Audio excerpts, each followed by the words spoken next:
Good afternoon, ladies and gentlemen. This is Don Walters welcoming you to another edition of the Staten Island Bowling Club. This week's event comes to you from our neighboring state of New Jersey at Hudson Lanes here in Bayonne. We have narrowed our field to our top 8 bowlers, and they are now in match play competition. And with me again this week, as usual, is my longtime friend and co-host, Bobby Simonelli. Hi, Bobby. How are you today? Good. Second trip this year at Hudson Bayonne Lanes. Donnie, I think we're going to see some nice scoring today. I'm watching the bowlers out there now as they're rolling their bowling balls. It seems like the scores are in the 200 range. I don't see, I see one lefty. Looks like he may be a repeat.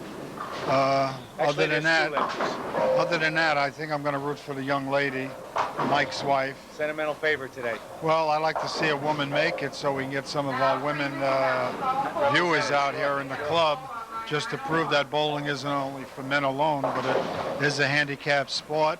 And in any handicapped sport, a woman can compete against a man. Absolutely. Bobby, I just want to bring our cordial host in and spend some time with him, Bobby Kornfeld. Hi, Rob. How are you? I want to thank you very much for hosting us again here at Hudson Bayonne Lanes. More than welcome. I'm glad you're here. Thank you. Bob?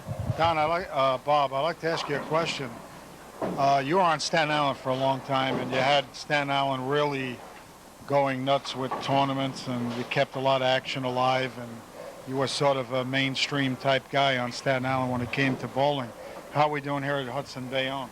Business has been very good over here. As a matter of fact, a lot of the Staten Island people have been coming to visit us, and I'm happy to say that, and more are coming over. Prices in New Jersey are quite a bit lower, fortunately for us, I guess, than they are in New York, but of course there is that toll to come across, but league play has been surprisingly good, and we're hoping to keep it going. Do we have anything big we could tell our Staten Island bowlers about? Well, I have a league that'll be starting in the fall, which we were fortunate enough to get nationwide, which is the host center of Hudson Lanes to sponsor. They're going to put up $5,000 in a handicap league that'll be bowling on Monday night. So first place is going to be $10,000, and the team that comes in 40th place is still going to get more than 1/3 of their money back, about $950 in prize money. So we're getting a very good turnout for it. We have 21 teams already signed up, and it should be great for the fall. That'll be a handicap league? Handicap league. Any combination of 5 bowlers on a team, and they'll be bowling Monday nights at 9. As a matter of fact, anyone who might be thinking of joining, I would suggest moving quickly because we're filling very fast. Bob, when you say any combination, you mean men and women? Yes. You could have 5 men, 5 women, 4 men, 1 woman, whatever you want, as long as you don't go over that 950 max. We're keeping it open so that virtually any group can come in. And with the handicap, of course, we figure it'll give a good balance. Bob, how do you feel about the scoring in our tournament here? Well, the scores have been extremely high this week. We've been going to the new system of bowling, trying it out, and like every other house, we're experiencing our glitches because, frankly, it's very difficult to try to find the ideal shot for everyone. Right now, we seem to actually have a very high scoring condition, possibly higher than maybe we want down the road, but we're still experimenting, and it's very much in a trial stage. All right, Donnie, it looks like we're going to see some scores, and we'll be meeting some of our bowlers very shortly. Absolutely, and I know, Bobby, you're going to stand by and help us out with the commentary today as usual. Absolutely. Okay, we'll bring you that match in a moment.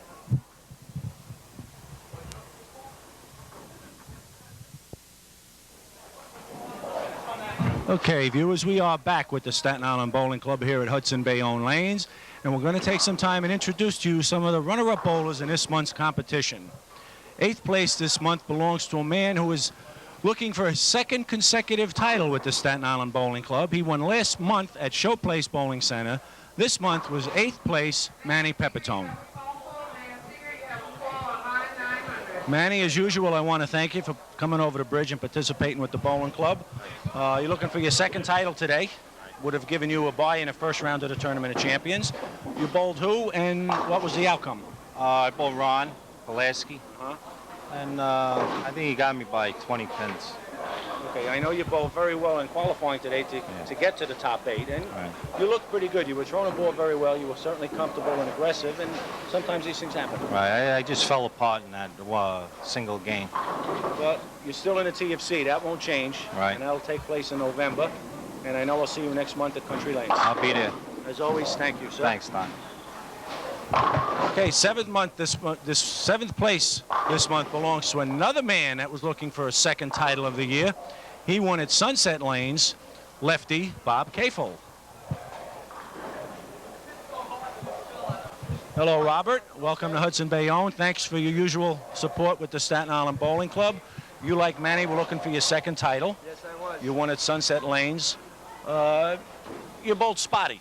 Yeah, you can say that. I did. I mean, 255, 151. I mean, it's with the new equipment.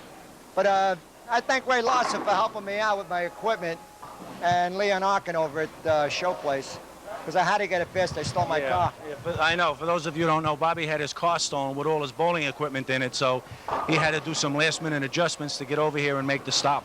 But I wouldn't miss one of your tournaments. I'll be here. We appreciate it, sir. The only time I won bowl is in a wheelchair. And you know, and you lost, really, I guess you could say, to the sentimental favorite today, Lori Palmieri. Oh, Lori bowled tremendous. She I did, mean, 207 scratch against my 151 is unreal. You know, I'm glad she's there. I mean, if anyone deserved it, she did. Well, you know, she, like you, was a very avid supporter of the bowling club, so it's nice to see her advance. I'd like to have seen her and Mike bowl together. It may happen. They're both in there. It may well, Mike Scotti, anyway, so. Well, Mike Scotti, yeah. Well, Mike, yeah. Well, this is pretty tough here now. Yeah, you know, with Mike Scotti and Ron Pulaski out here. But Lori bowls the way she bowled the first game. She'll have no problem going into the finals. She'll do well. Thanks, Rob, as My always. pleasure, Donnie. See you next Believe month. me. Yes. Okay, 6 months. This belongs to a first-time finalist. He joined the club back in Sunset of this year. And he's been paying his dues every month, and he's finally into the cashier circle, Cesar Cusia. Cesar, I hope I pronounced your last name correctly. Kucha, that's fine. Okay, that's close. You bowl with us every month.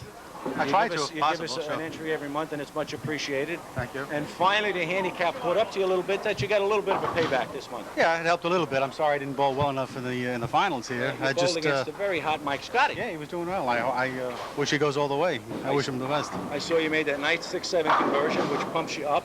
Yeah, it helped a little bit. I thought then, might have given me a little more incentive, but Mike just went on with the triple, and that was it. And I saw you come back with the 7-10 the very next frame, which nullified the spare. Exactly. So, but better luck next time. Next week at next month, you feel better because you got to this point. Right. And sometimes by losing, it makes you better. It's true. Because you know what you have to do to win. Right. It was so fun. I know we'll see you next month at Country. Will do. And I thank you very much Thank for you bowling very with much, the Staten Island Bowling Club. Thank you. Okay, ladies and gentlemen, there were just some of the bowlers. We have 4 bowlers remaining. We have left-handed Ronnie Pulaski bowling against Mike Scotti. And the other twosome is Bobby Garzone going against Lori Palmieri. And, of course, the winner of those 2 matches will advance and bowl for the championship here at Hudson Bayonne. And the winner will be seated in our upcoming Tournament of Champions.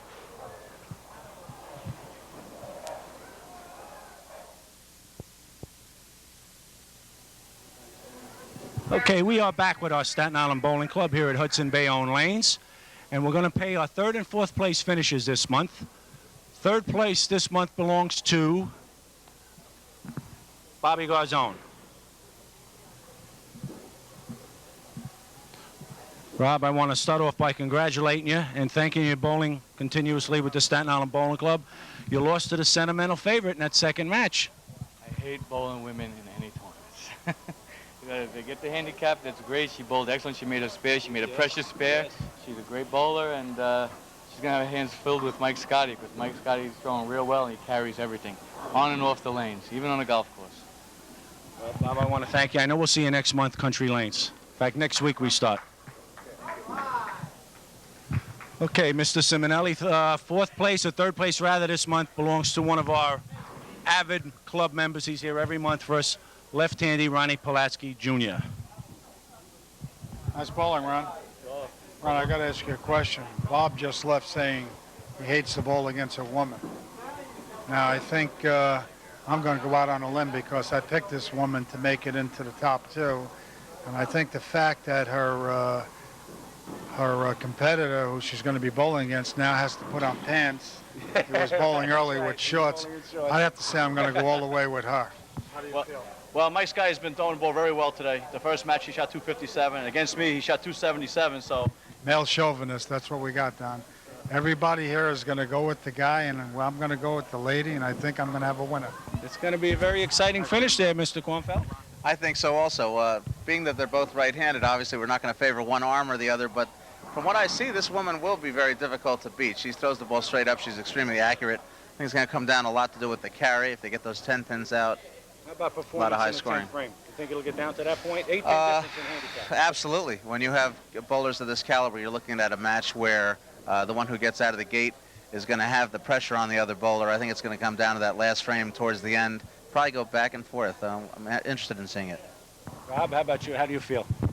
Like I said before, I feel that this young lady is going to be our first female winner. I'm going to stick with her right to the end.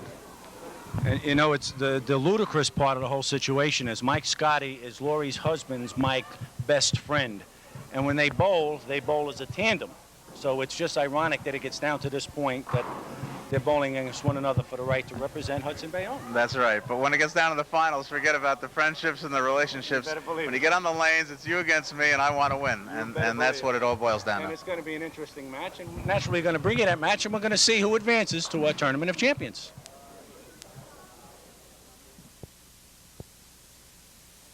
Okay, Bobby, we're back with our championship game, which features Laurie Palmieri against Mike Scotti. And the winner, you know, will advance to the Tournament of Champions. Oh, 33 and 34. How are the characteristics of these lanes, Bob? Generally a little bit tighter. As a rule, I would think they might, if anything, miss a little right. And you notice right away on that first shot, just a little bit of a soft hit. Could also, of course, been a little bit to do with nerves. But as a rule, this pair is a little bit tighter than the other, simply because they're not used quite as And much. Laurie is using a Pearl Rhino, which is a little harder than the ball that Mike is using. I'd like to point out one thing. I said before that I would go with Laurie based on the fact that Mike has been bowling in shorts. Mike has already made a remark that he's finding it very difficult to bend at the foul line with his long pants. So Laurie could have a slight edge as she picks up that 5-pin spare. Well, we'll have to wait to see what happens with that. That's a pretty tough route to look at as far as our determining a winner. Who's wearing long and short pants? Well, Mike will be starting now in lane 34, which means he'll be finishing on 33. Let's see how he handles the heavier oil. That was a pretty strong ball coming in from the outside as he blows the rack. And as you can see, the fans are more or less for the lady today. Right, and you did notice that little bit of body English, because I don't think he quite expected that one to get there. And he had a little bit more turn on it than I even think he was ready for. Well, Mike is using an Ebonite Nitro, which is a lot softer than the bowling ball that Laurie is using. And it should give him a lot more pin action. Way outside, and like Mr. Cornfield said, he had a little more oil, and the ball just didn't quite make it. I think we're going to have a little heckling here, Donnie. I think you can tell who the crowd is rooting for today, Bobby. It could get ugly. Well, I always said in handicap play, you know, in bowling, I think a woman can compete with a man, and vice versa. As Mike picks up the 1-2 spare. I think it's very important to note here, too, that when we made mention of the bowling balls that are in use, we're talking about a pair that is a little bit tighter. I think equipment is a major factor. Even with a handicap bowler, by using that softer shelled ball, it gives him more room for what we would call error. He can make a little bit more of a mistake than Laurie can, simply because he's got a ball that's going to finish harder in the back as opposed to what Laurie's got. She's got to be much more accurate, and that ball difference could be a factor at the end of this game. Well, then we have a slight edge for Mike Scotti just on the bowling ball alone. And that could be evened off by the crowd going for Laurie, as Laurie shoots cross lane at the 6-10.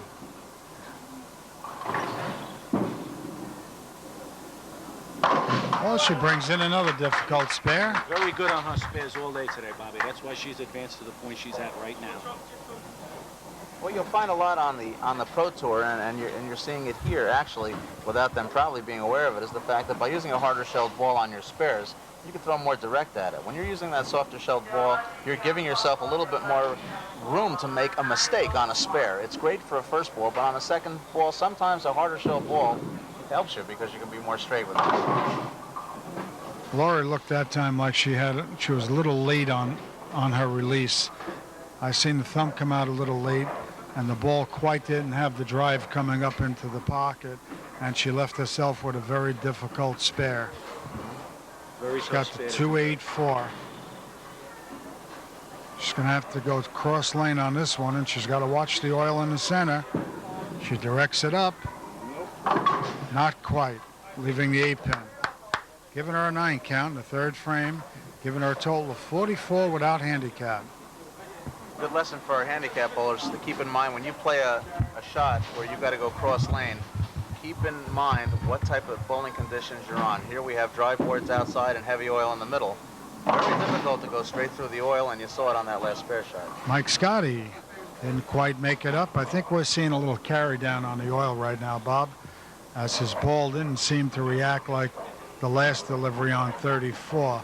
Let's see how he converts this 2-5. Once again, another difficult spare through the heavy oil.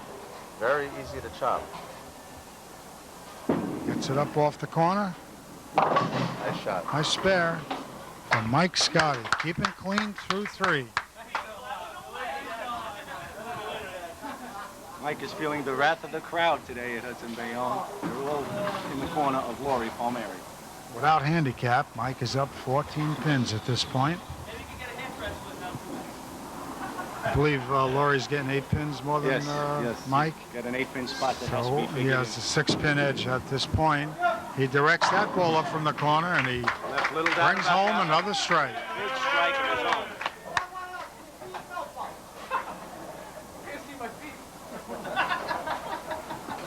Laurie, you know, is a very precious situation. In a previous game against Bobby Garzone, she needed a very tough spare in the 10th frame and converted it to win the match. Once again, Mr. Cornfield, it seems like the bowling ball itself isn't quite reacting like it did earlier for Laurie on the other lanes, due to the fact that this pair, like you pointed out, is a little more heavily oiled.